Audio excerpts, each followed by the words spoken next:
একদিকে ফিলিস্তিনের স্বাধীনতার জন্য জীবন মরণ এক করে লড়াই করে যাচ্ছে গাজার নির্ভীক যোদ্ধারা। এমন সময়েও দেশটির অপর প্রান্তে ইসরায়েলিদের সঙ্গে হাত মিলিয়ে ক্ষমতা টিকিয়ে রাখার নেশায় মশগুল হয়ে আছেন প্রেসিডেন্ট মাহমুদ আব্বাস। নির্বিচার ইসরায়েলি হামলার মুখেও বিন্দুমাত্র প্রতিরোধ না গড়ে বরং তেল আবিবের লেজুর বৃত্তিতেই মনোযোগ তার দল ফাতার। শুধু তাই নয়, ছদ্মবেশে ইসরায়েলকে সহায়তাও করছে পশ্চিম তীরের ক্ষমতাসীন এই দলটি। সম্প্রতি এমন চাঞ্চল্যকর তথ্যই উঠে এসেছে বিভিন্ন গণমাধ্যমে।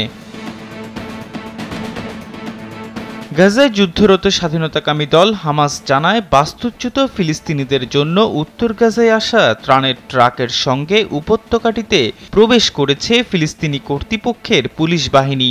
ওয়ালটন ফ্যানের অ্যারোডাইনামিক ব্লেড ঘরের কোনায় কোনায় ঠান্ডা বাতাস ছড়িয়ে হাওয়া বদলে নেয়। পশ্চিম তীরের এসব পুলিশ সদস্যরা ট্রাকের নিরাপত্তার অজুহাতে সেখানে প্রবেশ করেছে বলে জানায় গাজার স্বরাষ্ট্র মন্ত্রণালয়। বার্তা সংস্থা রয়টার্সের এক প্রতিবেদনে এমনটা জানা যায়।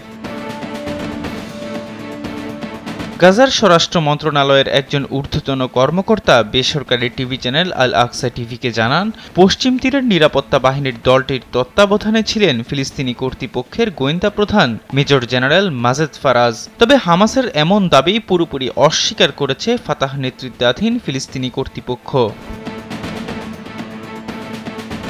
হামাস জানায়, মিশরের রাফাহ সীমান্ত হয়ে আসা ত্রাণের ট্রাকের সঙ্গে ফিলিস্তিনি কর্তৃপক্ষের নিরাপত্তা বাহিনীর 6 সদস্যকে গ্রেপ্তার করা হয়েছে।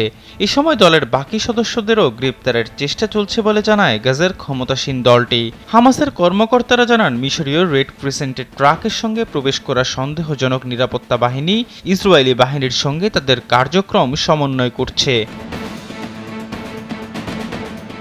হামাসের এমন দাবিকে অগ্রাহ্য করে ফাতাহ জানায়, এই মুহূর্তে এসব বিষয়ে গণমাধ্যমে কোনো প্রকার মন্তব্য করবে না ফিলিস্তিনি কর্তৃপক্ষ। এক বিবৃতিতে তারা জানায়, এই মুহূর্তে ইসরায়েল হামাস যুদ্ধকে কেন্দ্র করে এমন কোনো মন্তব্য করার আগ্রহ নেই যা গাজার জনগণের হত্যা, ক্ষুধা আর বাস্তুচ্যুতি থেকে সকলের নজর অন্যদিকে সরিয়ে নেয়। হামাস গাজায় কর্মরত পুলিশ বাহিনী ও দলটির সামরিক বিভাগের সদস্যদের প্রতি নির্দেশনা জারি করেছে যে কোনো বাহিনী তাদের সঙ্গে সমন্বয় না করে গাজায় প্রবেশ করলে তাদের সঙ্গে দখলদার বাহিনী হিসেবে আচরণ করতে।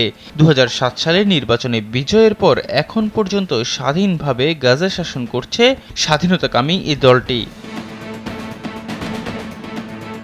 এহসান আব্দুল্লাহ, কালবেলা ডেস্ক।